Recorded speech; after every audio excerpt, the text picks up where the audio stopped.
everybody, and welcome back to the channel. In this video today is going to be a tutorial day, a lesson day for all you football fans. So today we're going to be discussing about the game Top 11. I recently found out about this game and I instantly got in love with it. So basically I'm going to be taking you through a guide on one of my favorite formation for all those who have been following my past videos. Even in Pro Evolution Soccer I use this formation, so I think like this is a killer formation. It has really worked for me.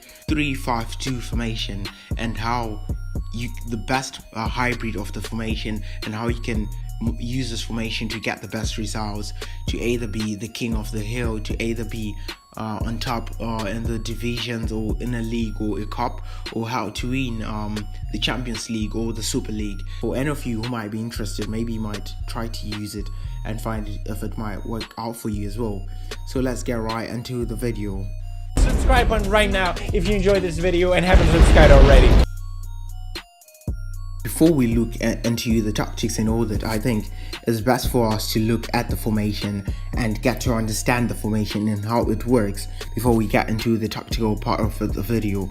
So basically this is a 3-5-2 formation. Generally it's a 3-5-2 formation, but to be specific it's a 3-1-4-2 formation, or you might call it a 3-1-2-2 formation, whatever you might call it. So in this game I got to figure out the first thing you have to do when you're using a 3 defender formation is to make sure that you drop one of your defender, usually the central defender, close to the goalkeeper. This prevents you like getting stung by counter attacks.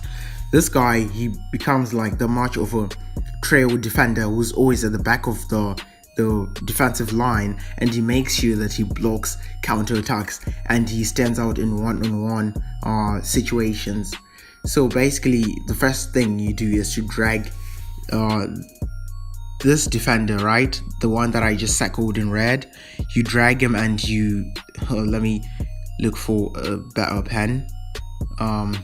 Sorry for the inconvenience. All right, never mind whatsoever. So this defender basically let me reduce the size. All right, so basically this defender, this one, you put him back and you make sure that you put him close to the keeper, and then you have two defenders, the other two defenders, you put them a bit higher than him. So we've got these two defenders, you make sure you put them in line, those two defenders, and especially when your team is like pressing up high or is in position and most of your team is in your opponent's half, these guys are basically gonna go up there and try to guard your defensive half, your defensive half of the pitch. So what they're gonna do, they're gonna stand up. Well, this guy is gonna remain either idle here, or he's gonna remain within this region, guarding the defensive line, and these guys are gonna push high and try to interact with the rest of the team whilst you're attacking. And the reason why I put this defensive midfielder and made him the sole defensive midfielder is in terms of this guy becomes like this anchor or the pivot of your team in terms of attack and defense. When your team is in attack, let's say your team is way high in the pitch, right? Your team is high up in the pitch. This guy becomes like the focal point of the attack. Let's say your team is trying to build up an attack and they reach into this region close to the 18 area, and they don't find a way to break through. They just pass the ball back to the defensive midfielder, and basically by doing this, it means he's gonna hold up the ball and try to look for other channels to make a breakthrough. And also when it comes to defense, this guy basically, I think this guy is the one who works hard the most when in this whole formation, because when it's in defense, this guy is just gonna come back. This guy is definitely gonna come back and join your 3 defenders, making it more of like a 4 defender compact formation. So after that, we've got 2 center midfielders, and these midfielders are basically, with these 2 center midfielders, there's not really need for you to have an attacking midfield player, because these two center midfielders are gonna switch roles, and try to balance the whole team and be the anchor of the possession aspect of the team and the attacking aspect of the team. So with these two center midfielders, basically you have to put very good position keeping center midfielders.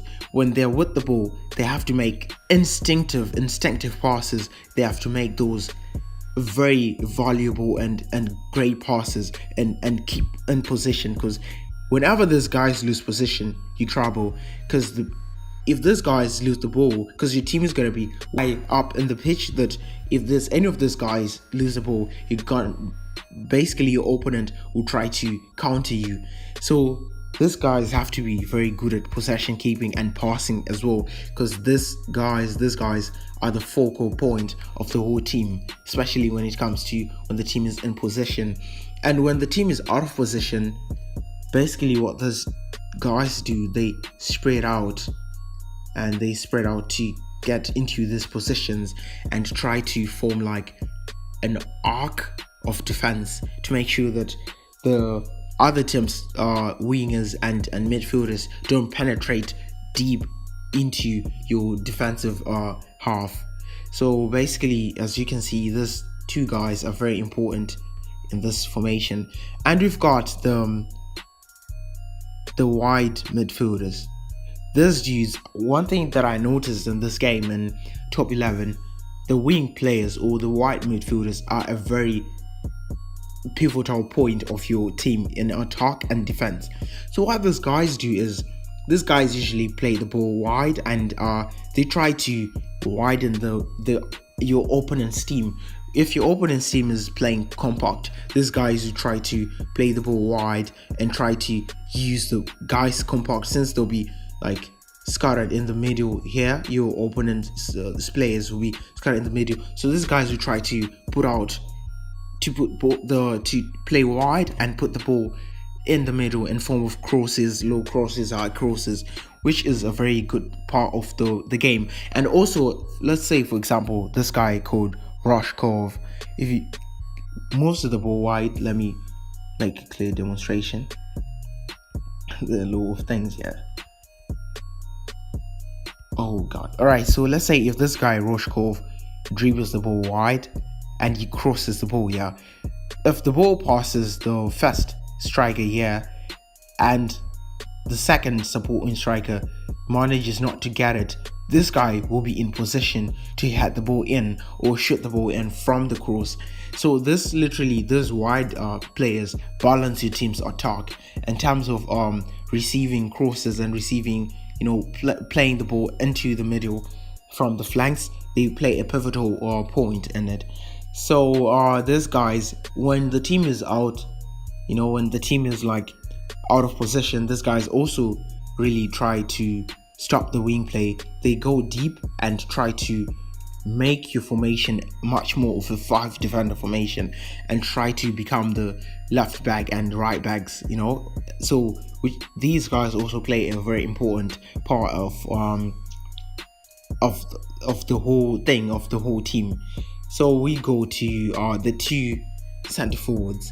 So these guys are two center forwards, and the reason why they're in this like diagonal form or diagonal formation is, one is more like a center forward, who's this guy here, the one that I'm circling with or coloring with with my marker.